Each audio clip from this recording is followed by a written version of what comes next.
We're trying for our third attempt at our live stream today. Hopefully this will work.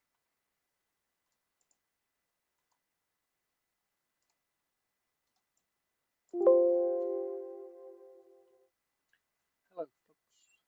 So we may be live again. May not be live. We don't know.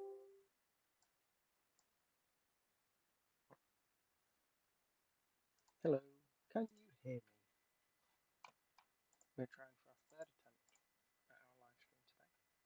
I can't hear this will work, which is worrying.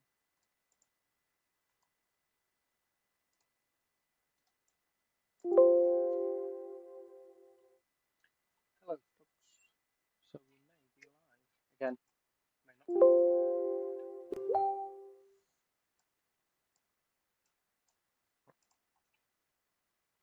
Hello. Can you hear me? We're trying for our third attempt at our live stream today. I can't hear this will work, which is worrying.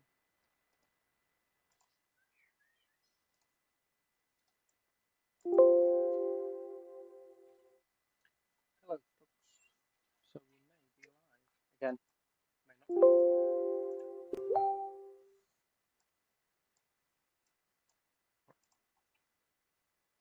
Hello. Can you hear me? We're trying for our third attempt at our Hello. live stream today. I can't. Hopefully this will work. Get back into Which this is worrying. as soon as we can.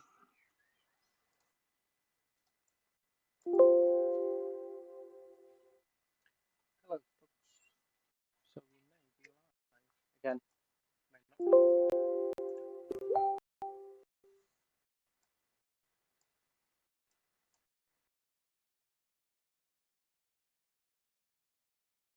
Get where you get it from.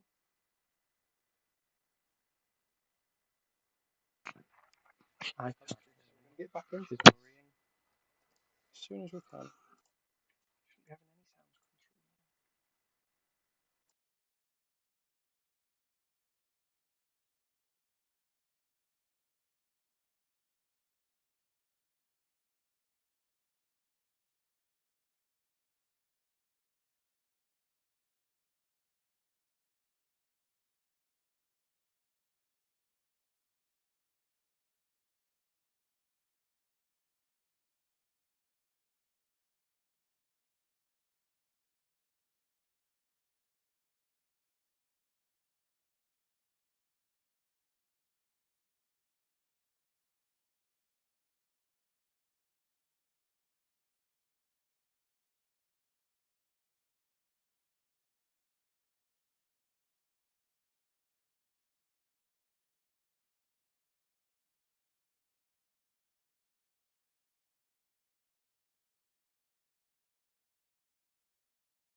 Hello, can you hear me now?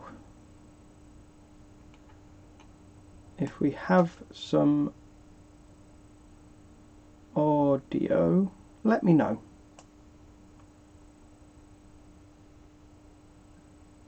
Give this a couple of seconds to catch back up so you guys can hear what I'm saying.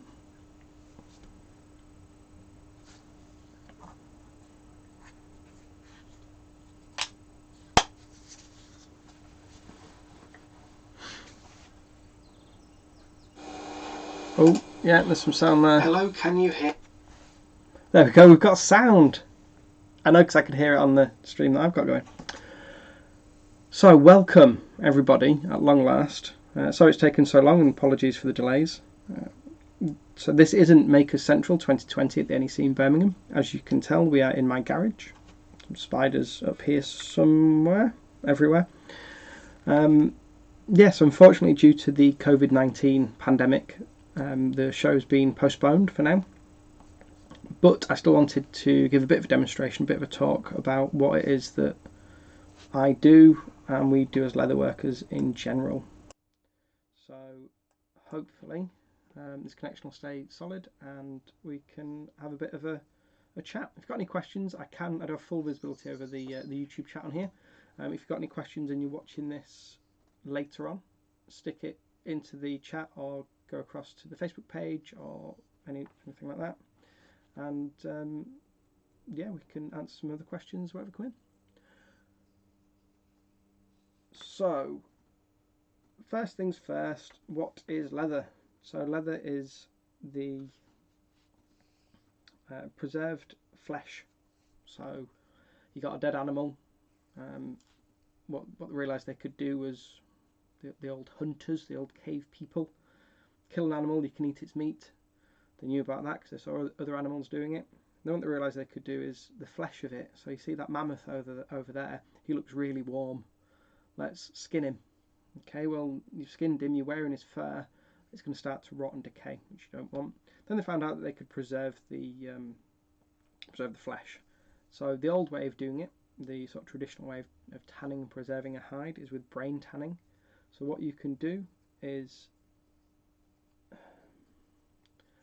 use the brain of the animal.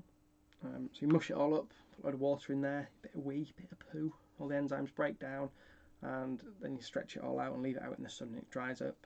And it's preserved it, it's stopped it from rotting, it's stopped it from decaying. There's a whole science behind it, a science that I don't know a lot about because I don't tan my own hides. But there are plenty of people out there that will be able to help if it's something you want to look into. There are a couple of books on it as well. Hopefully some people that did have an Echo don't have an Echo anymore because they figured out how computers work on this stream, which is fantastic. So, different types of leather that we have nowadays that are commonly used for leather crafting. We have vegetable tanned leather, which usually comes plain, undyed, untreated, and you'll need to treat it, dye it if you want to yourself. So this is an offcut of vegetable tan leather. This is 1.5mm thick, or thin, quite a thin piece. And with this you can cut it just with a normal utility knife, Stanley knife, dye it, stamp it, do lots of things like that. So this bag here, for example, this started life as a side of a cow. Well, it started life as a cow. So it was preserved, turned into vegetable tan leather, which I then dyed. This is probably 5 years old. So I dyed it red. This was the first big project I did. It's quite scary to cut. And then put a flap on it, put a handle on it, a shoulder strap, and put a handle on it. And there we have a bag. And I used this quite a bit for quite a long time until I realised that I can make much better. But that is vegetable tanned leather. The other thing we want to look at is chemically preserved or chromium tanned leather. So think about the upholstery that you have in your car or your furniture at home. That will be chemically preserved, so it's much quicker. They can put whatever colour they want onto it, within reason. Pretty good though. And you don't need to, as somebody that's working with it, it's ready to go, it's cut, it's done, it's finished. So a finished piece of leather. With something like that you can make... So this is a brown piece of saddlery leather. quite thin, very supple, folds open, it has my laptop in it, very flexible. As you can see, it's already been dyed, so you don't need to worry about dyeing it. Same on the inside. This hasn't been dyed on the inside because I'm lazy. So it's all finished, and with this you can use this material and run it through your sewing machine if you're that way inclined, as you would with a normal piece of sort of thicker fabric or thicker material. If you are going to use some upholstery leather, some thinner stuff for whatever project you're doing, so cushion covers and things like that, on your normal sewing machine, on a domestic sewing machine, you want to put a leather needle in there, and a slow to medium speed is absolutely perfect. And you should be able to, Berlin, Sydney, New York, been around the world with me. So this is just a piece of upholstery leather, reasonably thick, about 1.5 mil thick, that was just done on a domestic sewing machine. So all stitched round, has 2 pockets on the front, notepad, pens, business cards in here, a couple of spare pens, my wallet normally lives in this bit, large body inside, and then a flap that comes over, and then another document pocket on the back which has a tape measure and a lockpick setting, because that's how we live nowadays. But all this was done on a domestic sewing machine, and it's just a piece of leather. It's aged really well, it's got some nice patina to it. Patina is something you'll hear a lot with leather work. It just means it's been aged, looks old, it's got scratches on it. Okay, so now we've got a bit of an understanding of what the different leathers are, where they come from. Let's have a look at the different animals that you can use, because leather is the flesh of an animal. You can use fish, you can use snake. We'll have some snake around here somewhere, I'd imagine. So this is sea snake.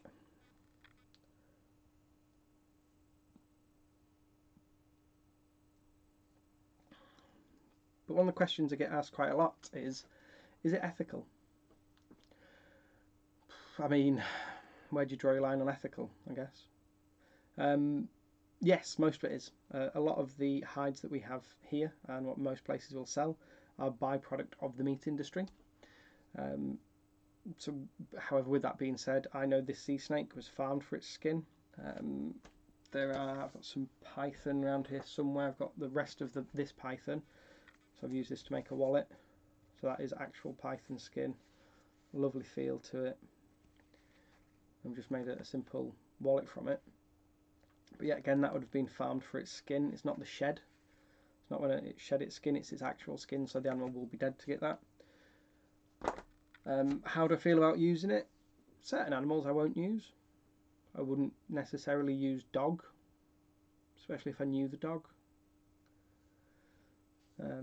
But a lot of materials we use are bovine, so cow leather. So something like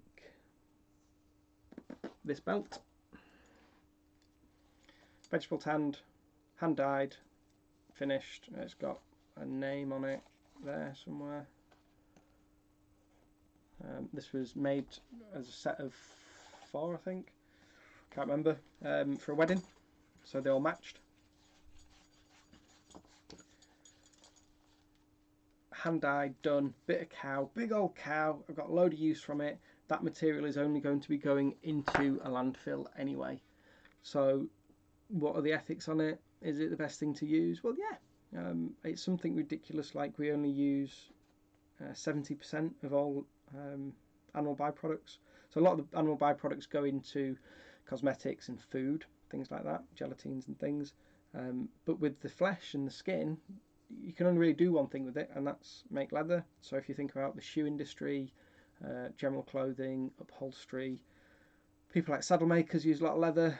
There's still a fair bit of workwear. So if you think suede gloves, aprons, farrier's gear, things like that. A lot of home decor is done with leather. It has resurgences every now and then. So it varies on what it is you want to do. My main focus personally is to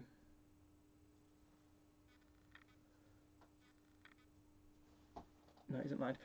My main focus is to just try to educate people on the usage and what you can do. So I got into doing leather work after having an injury and needing surgery. I had my hip reconstructed twice, so I was bedridden. Needed to do something to keep my mind and my hands occupied. So I got into doing some leather work. And then from there, I've just sort of found a passion for it. Worked for a leather working company for a few years, and got to meet a load of really cool people along the way, and learn a lot, an absolute load. So let's just have a look at some other bits and pieces that we've made, and try to explain why I've chosen that material and what the benefit is of it. So, mouse mat. This is a very simple project that is dead easy to do, and I needed a new mouse mat for work.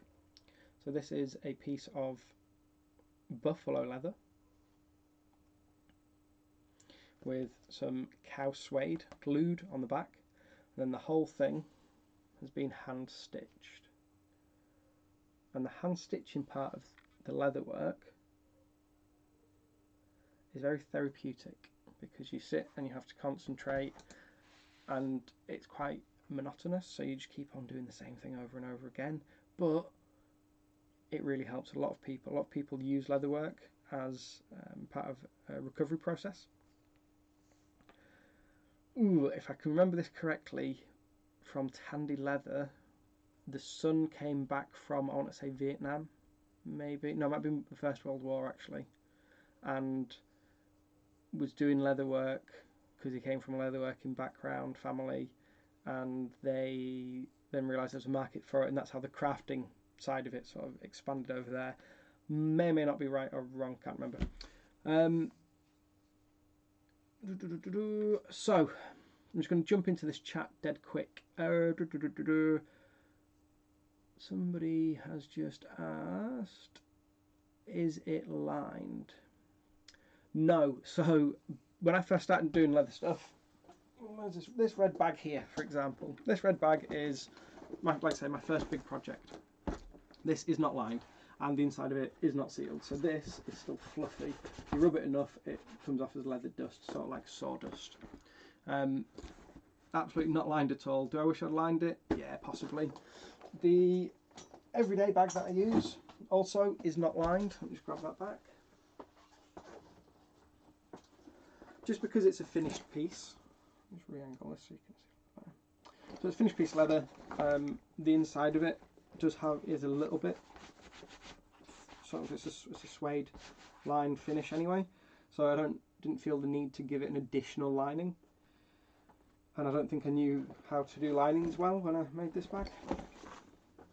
However, lining a bag is reasonably easy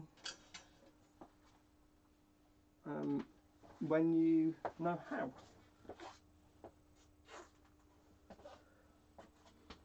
Here we go. I have a lined bag here somewhere. So this is a bag I made for my wife. So it's actually the second version of this. So it is a hair-on cowhide.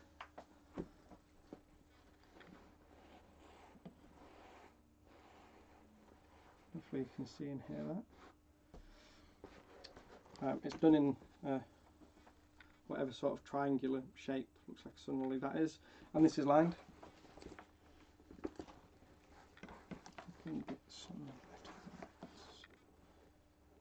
So all I've done with this is loose lining, so it's a piece of whatever fabric it was that I purchased, cut it to the same dimensions, stitched it in when I stitched between the zip and the body, and it sits there. And this also has an internal pocket here as well, which runs the length of this side.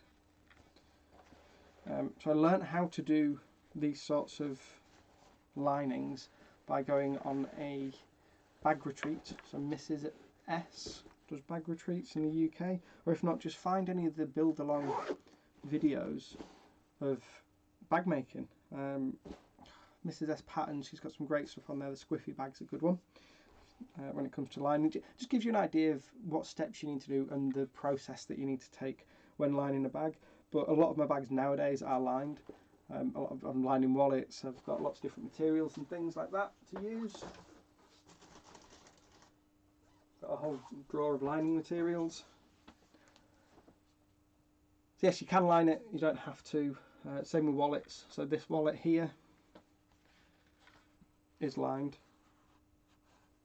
with another piece of leather, which has then been dyed and sealed. But yeah, I would recommend lining most things. I just don't tend to. I do have a lot of lining. I've got some RFID shielding material as well, which we can use. So lots of different aspects.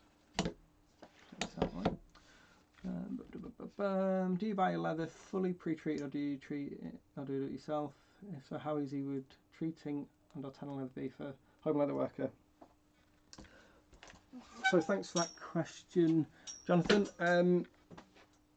So when it comes to using vegetable tan, you do need to treat it. You don't need to treat it. This is my coffee cup that hasn't had any treatment on it at all. It started life this colour and it is now this colour, and that's just from oils from your hands. It's been washed up a couple of times, but this is a mason jar wrapped in leather that I drink my coffee from because I'm really cool. So yeah, you don't need to treat it. It is recommended that you treat it just to stop it from deteriorating, but no, you don't need to treat it as such. And yet you can do brain tanning yourself. There are gamekeepers that will cull deer in and around the UK, and a lot of them have it. They might keep the meat, they might sell it on. They normally have the hides left over and also the brain. Like I said, there's a book called Deer Skin to Buckskin, I think. If Mark can find that and stick it in there, I'm sure it's called Deer Skin to Buckskin or something similar to that, which shows you and teaches you, takes you through step by step how to tan that.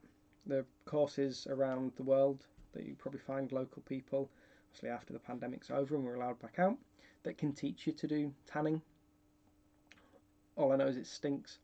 Walk past a barrel of brain tanned deer. It's not nice. It needs to be outside. So yeah. Back to the question of is it ethical to use leathers? It's something that keeps on coming back up and somebody's asked me a couple of times.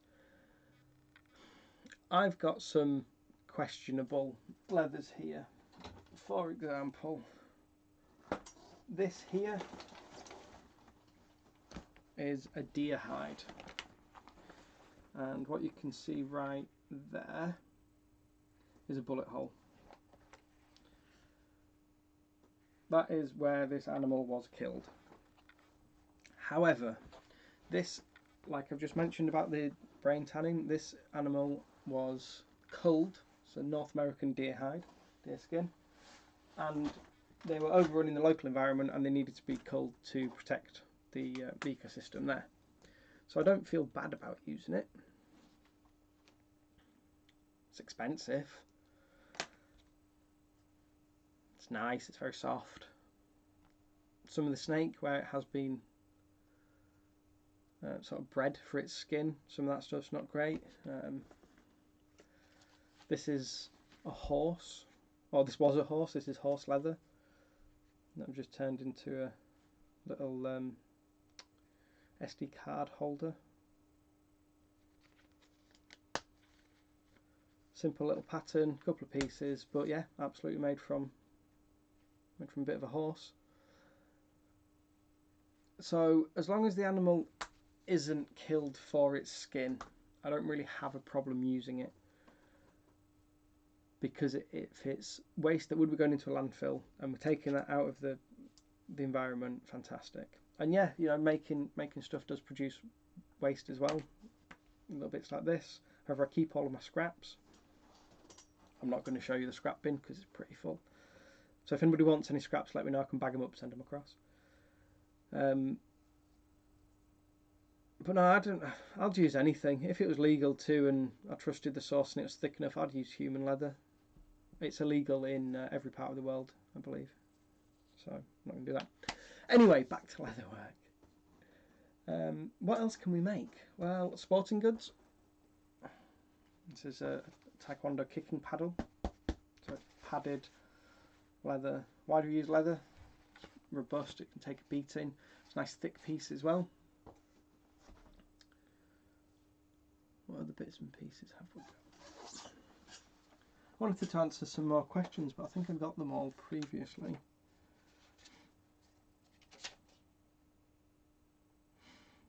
People ask me quite a lot, what's the strangest thing I've made? You don't want to know? You probably do want to know. Drop me a message if it is actually something you want to know, but it's bedroom accessories for adults. And then a new thing at the moment is vegan leather. Now, first of all, I don't like the terminology because you can't have vegan leather. You can have imitation leather. You can have materials which have been produced to imitate the characteristics of leather. Absolutely. The problem I have with these, and the problem everybody should have with these, is the kick out, the waste that's produced by making vegan leather is so harmful for the environment. This stuff is vegetable tanned. Very few chemicals are used. It's mostly natural. All the stuff in there is natural, apart from a couple of enzyme boosters, but they're still tanneries within the UK and within the world that all they use is bark, tree, natural enzymes, bits of trees, bits of vegetables, and mush it all up. Like I say, this stuff over here, the chemically preserved stuff, this, yeah, chemicals are used, but the chemicals that are used nowadays are much less harmful to the environment than what they used to be. There is a salt called chromium-6 which used to be used, which is no longer used in the modern world. There are some Indian and Pakistani tanneries that got shut down a few years ago. There's a massive surge of people buying the leather from there because it was really cheap. The reason it was cheap is because they were using outdated and dangerous methods, which were then poisoning the water and damaging to the local environment, flora, fauna and people. So we don't use chromium-6 anymore. Another question just come through. Where is the best source for leather? Cows, I tend to find, are a good source for leather. Depends where you're based in the world. Tandy, with all of their flaws, do have a good range and the prices are reasonable at the moment. If you're in the UK, I do believe they ship worldwide as well. You have AA Crack and Sons. I'm going to make a note of these, so I will put links in the description later.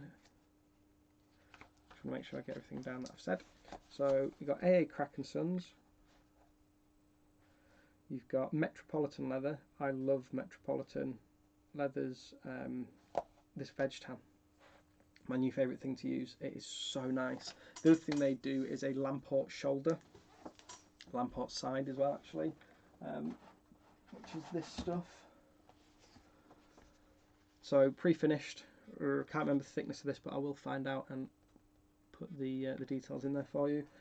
This stuff is just beautiful. My wallet, my everyday use wallet, is made from that. So that's 2 pieces of Lamport folded over and stitched. I think the pattern for this is out already. If not, it's on the website. If not, it'll be out soon. It burnishes very nicely, so it's smooth. The edges smooth down very nicely, and it rounds off, and it's just a lovely finished piece of leather. So that's Lamport from Metropolitan, and Abbey England. So Abbey England have been around for many years and only really supply to trade. However, if you can prove that you're a business, you can get a trade account with them. The more you buy, the cheaper it goes, I think, or certainly on some items. They have their own forge, so they make their own buckles, and they're just absolutely beautiful. I don't have anything to hand at the moment. They are going to be sponsoring a talk similar to this at Makers Central when it's back on, and we're going to be making an apron, do a full-size shop apron, and we'll use a strap cutter, cut some straps, show people how to cut some straps, attach some hardware, set some rivets, and they're going to be donating, hopefully, fingers crossed, still going to be able to donate some materials for that, some of their nice buckles and some of their leathers. So that's Abbey England. Do a lot of Sedgwick and that what the name is now? Yeah, Sedgwick's. So traditional English bridal leathers. So bridal leathers are quite thick. If I was a bridal leather, where would I be? So still like a naturally tanned piece, like vegetable tanned, and it's dyed, but it's not only surface dye. So let's see if we can get a zoom in on that. Yes, this is a piece of bridal, and it is just beautiful to use. Look at that finish, perfect finish on there.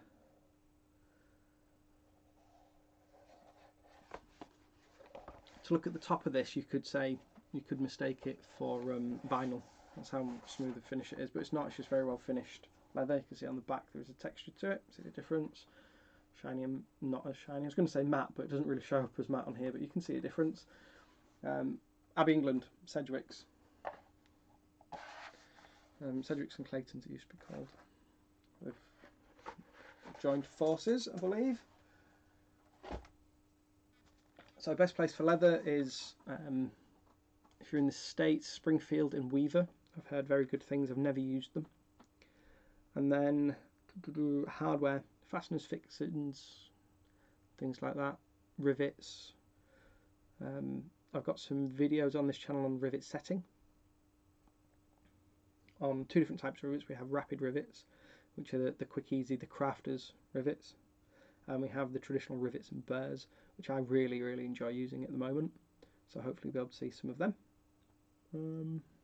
But yeah, you can, where to get this stuff from. So it's cheap. You know, you go to eBay and you search for 1 inch wide buckles, you'll find a load of 1 inch wide buckles. It's when you want to start getting fancier and getting the nicer pieces that you can start looking at the more expensive. And it's always more expensive to get the nicer stuff, but is often worthwhile as well. Ian's just saying that he likes Abbey, good tools, buckles, and usually swift delivery. Yeah, absolutely. They've got 2 locations, one in, I want to say Northampton, but it's not. It's in Walsall, I believe, and then one in Knutsford, which is reasonably local up here in Cheshire.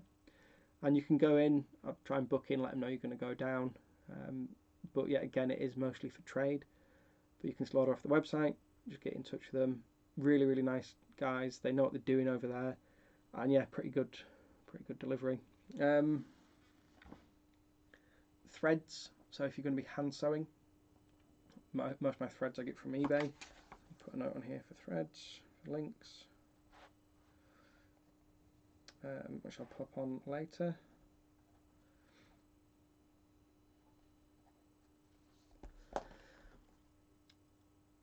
You don't need to spend a lot of money to start in leatherwork.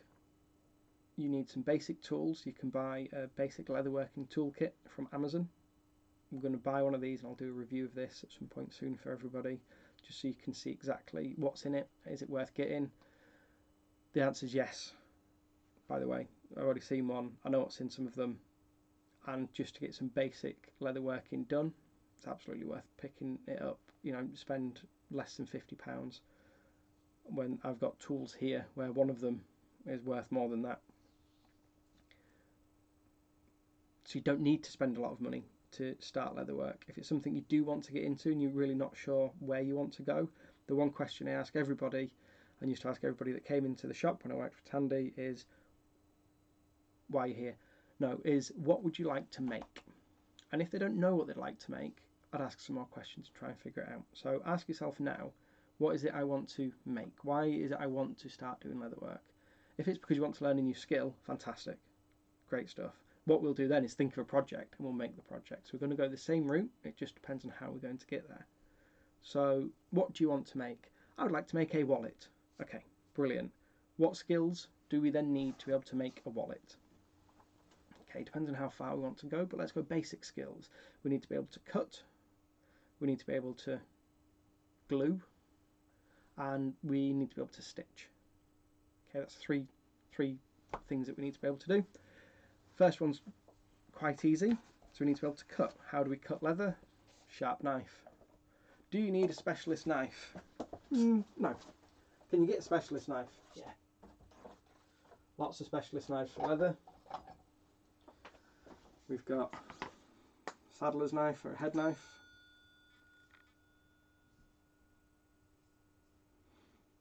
Great if you're a saddler. Not making saddles, we said we wanted to make a wallet. Okay, we don't need that one.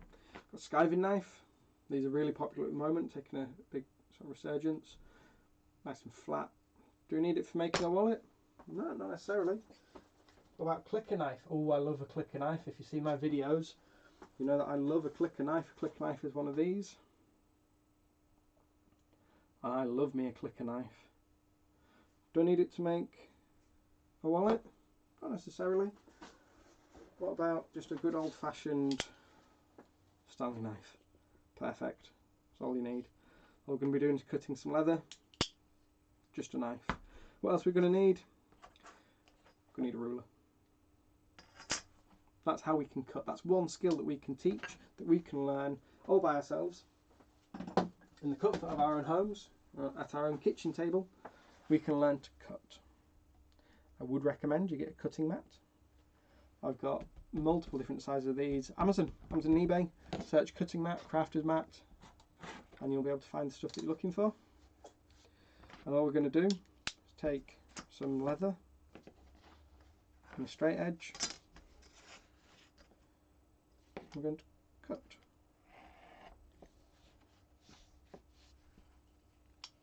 We've just learnt a skill. Okay, what if there's a turn, a corner? What if it's not necessarily a straight line we want to cut? What if it's longer than the ruler is? What do we do then? Okay, another skill we need to learn. So we have our piece of leather. I've got a pen. Most people have a pen. And what I'm going to do is draw a line. Hopefully you can see that line. Not particularly straight or even. What I'm going to do is practice cutting it by taking my nice sharp knife. I'm going to make sure that the blade isn't going to come directly towards me. I'm going to move this camera a little bit. So this is something that I like to teach people when it comes to actually cutting, is make sure that if your hand was to travel completely backwards, it's going to miss you. If you stand in, you're directly behind the cutting line, you're going to get in the way of your own cut. So stand just off centre, not this much, but just off centre, and cut on a slight angle away from yourself. It is a sharp knife, so do be careful when you are cutting. But when it comes to practicing, just make some random lines on bits of scrap leather and cut. When it comes to cutting leather, don't worry about getting it in the first cut, because some of it's very thick. If I wanted to cut this, and I push too lightly, or the blade's not sharp enough, it won't cut all the way through. It'll cut most of the way through. But I can run back over that cut and complete it. And it just takes practice, it takes time. These then get thrown into the scrap bin. So that's one skill that we've learned how to do. We can cut stuff. Most people can cut stuff. Most people will have a knife and will have a ruler, or will have a pen and a knife. That's all you really need. The next skill we want to look at learning is the sewing, hand sewing. So hand sewing is absolutely an art in itself. There is a gentleman on YouTube and Vimeo called Nigel Armitage. I'm going to make a note to put a link in for Nigel. He is the hand sewing king of the world when it comes to hand sewing leather. If you are lucky enough to be able to travel to see him after the lockdown, then it is I highly recommend it. He's got a purpose-built leatherworking studio. He's a master leathersmith, I believe it is. He's a member of the Guild of Master Craftsmen. Something similar to that. I'll put a link down below a little bit later. Watch some of his videos. If you can get to visit him and get some hands-on one-to-one tuition, absolutely worth every penny. What he knows about hand sewing leather, he's forgotten more than I've ever learnt. He's very good. And I've seen him a couple of times. I've done one live came to the Tandy store and he did a seminar there. I was there for that, and I've been to his workshop twice for one-on-one tuition, and it absolutely improves the level of hand sewing that you kick out. I don't know if I want to show you how bad my hand sewing was compared to how nice it is now, but you'll learn a lot from him and just from watching his videos, so definitely worth having a look at. When it comes to the tools needed, there are stitch and chisel review videos on this channel. In fact, do you need to spend lots and lots of money? You already know what the answer for this is going to be. No. So I'm just going to get a selection of, use something called stitch and chisels, which look like this. Come in different thickness of tines, or tooth thicknesses, different spacing between them.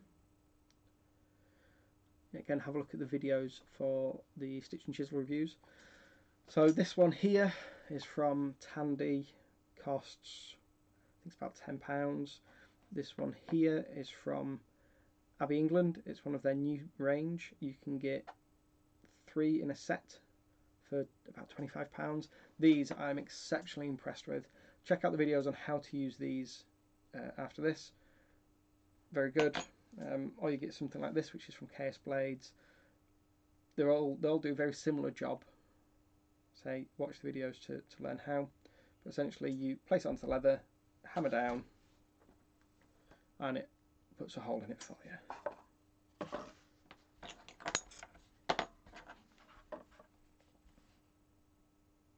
They come with multiple teeth, but just as an idea, I normally hammer onto something a little more useful than this. Rip headphone users. So what that's done is put a couple of holes in there that will then be able to pass a needle and thread through when it comes to hand sewing. So that's one of the things with the leatherwork, when we're learning our basic skills, is when you've put your holes in, this is bringing up a similarity to woodwork, that when the hole's there, it's there. You can put other holes in, but you can't really fill this back in. You can try and squash it and manipulate the material around it, but you won't really get that far. And then when it comes to gluing, it's knowing where to glue and how.